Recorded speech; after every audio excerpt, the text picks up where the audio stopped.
Hello, this is Doug from Homes Now, Not Later. About 2 weeks ago, I learned of an incident involving Jim Peterson, former president of Homes Now, in which Jim attempted to start a sexual relationship with one of the residents of Unity Village, the tiny home community that our organization manages. This behavior involved inappropriate sexual comments toward a resident and lewd comments to other female residents.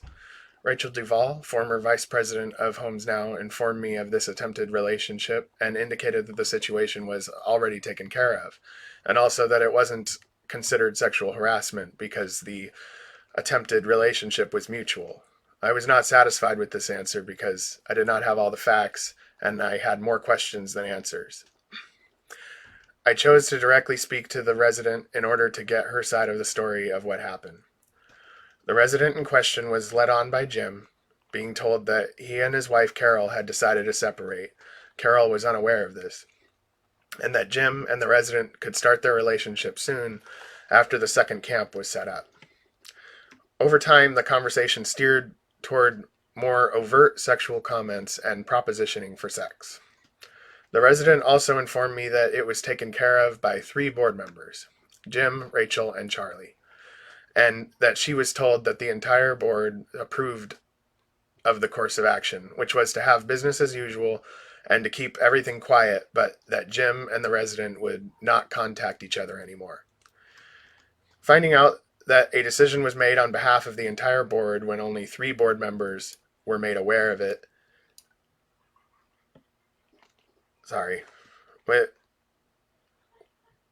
when only 3 board members knew about it at all, made the rest of the board, Carol, Lizzie, and I, concerned, and we felt something wasn't right. After this, we decided to open an internal investigation into possible misconduct from some of the leadership of Homes Now. When I informed the entire board of this internal investigation, Sunday, September 22nd, Jim and Rachel immediately left Unity Village and claimed to be taking a 1-week-long vacation. However, as part of the contract with the city, a Homes Now staff member must be on site 24 hours a day, 7 days a week. Since Jim and Rachel had left, I had to step up to manage the camp in their absence. It was unplanned. Since I was on site for the week, I continued my investigation. I spoke to every resident of Unity Village, and some common patterns emerged. Residents described being regularly yelled at and mistreated by Jim, Rachel, and Charlie. Residents described regular fights and yelling between Jim and Rachel. Residents also described that the sexual comments from the leadership made them feel uncomfortable. Unfortunately, that was just the tip of the iceberg. Another common pattern that emerged was residents asking about money.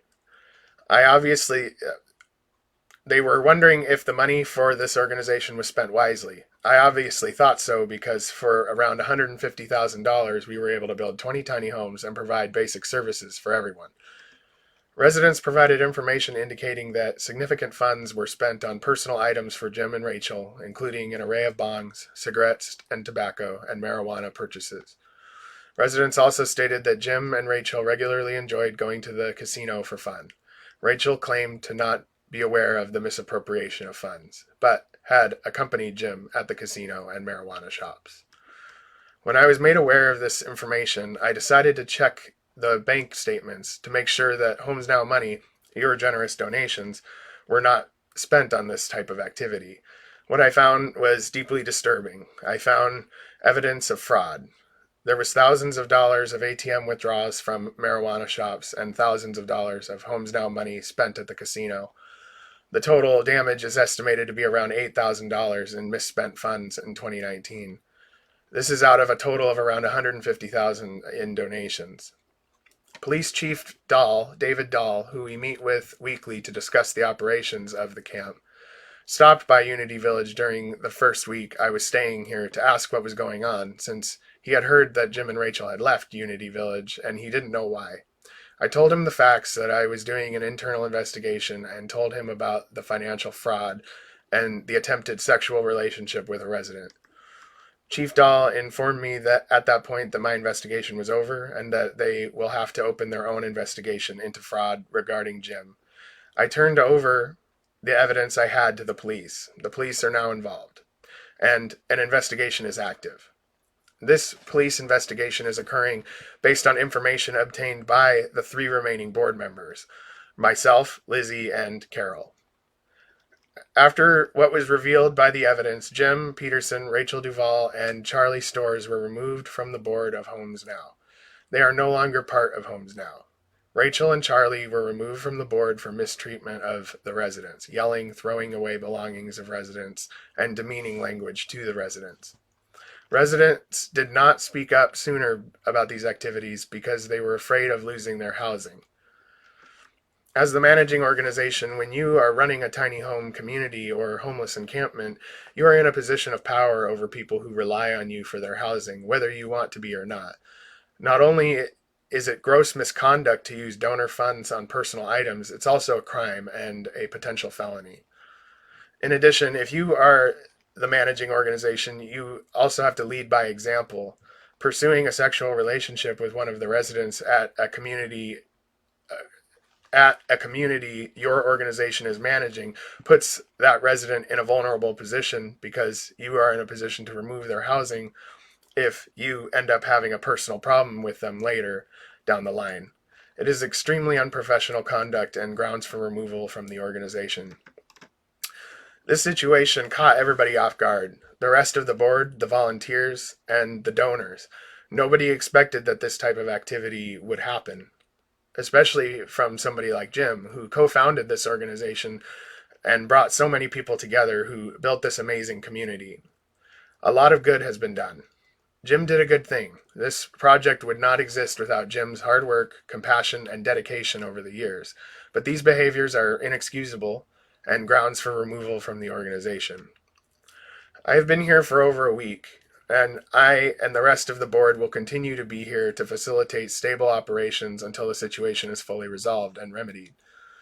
We will be putting in a number of reforms to our organization in order to ensure that nothing like this will happen again.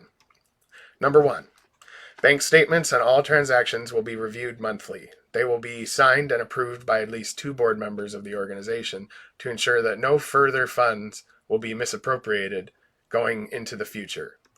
Our bylaws will be updated to account for mistreatment of residents, something we never initially thought would be an issue, and we will put a poster up indicating that if a resident is ever being mistreated or they need to report something they feel isn't right, they will be able to call a number and have that information gathered anonymously to avoid any threat of losing housing for speaking up.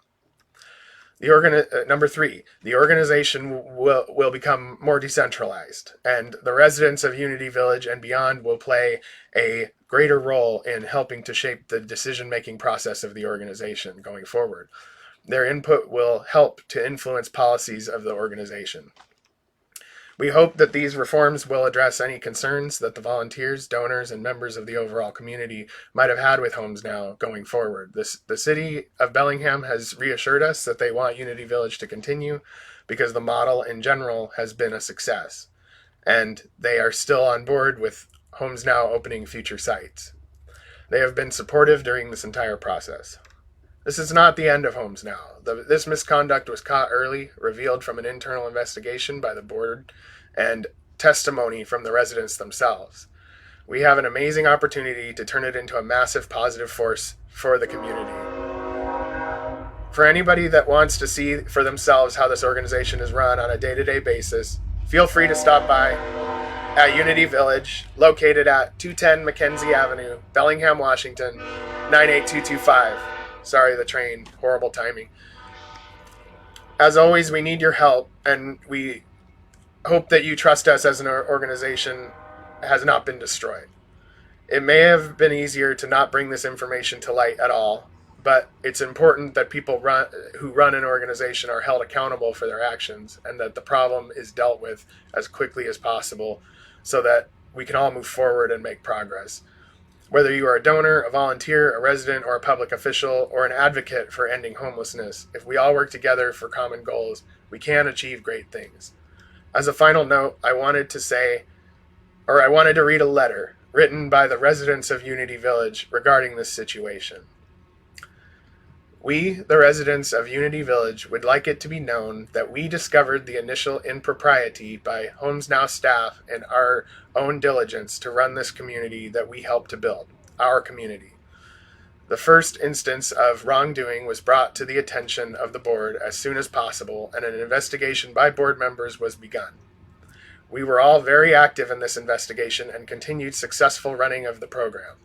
We feel as a community that the investigation and decisions of the board were fair, justified, and in line with what's best for us, the residents.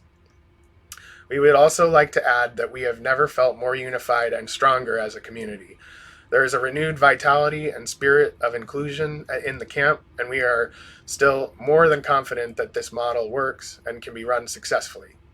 We feel that we have a voice that is heard now, and that we have a greater input and participation in this incredible program. Thank you for our continued supporters, board members, and volunteers. We know that together we can make this amazing community better than ever. Signed in solidarity by the residents of Unity Village. It's going to be a rocky few weeks, or maybe even a rocky few months, while we are sorting all of this out and implementing our reforms. The remaining board members will be regularly staying at the village to facilitate stability and in line with our contract to have a staff member on site. I will be there most often since my day work allows for me to work remotely, and I typically work from home. Unity Village is my home for at least the next few weeks while we work all of this out. Thank you for your support over the years, and we're enthusiastic about the future and where we can make progress from here. If anybody has any questions not mentioned in this statement, please feel free to contact our Facebook page or me directly at 360-224-3727 anytime. Have a great night. Thanks.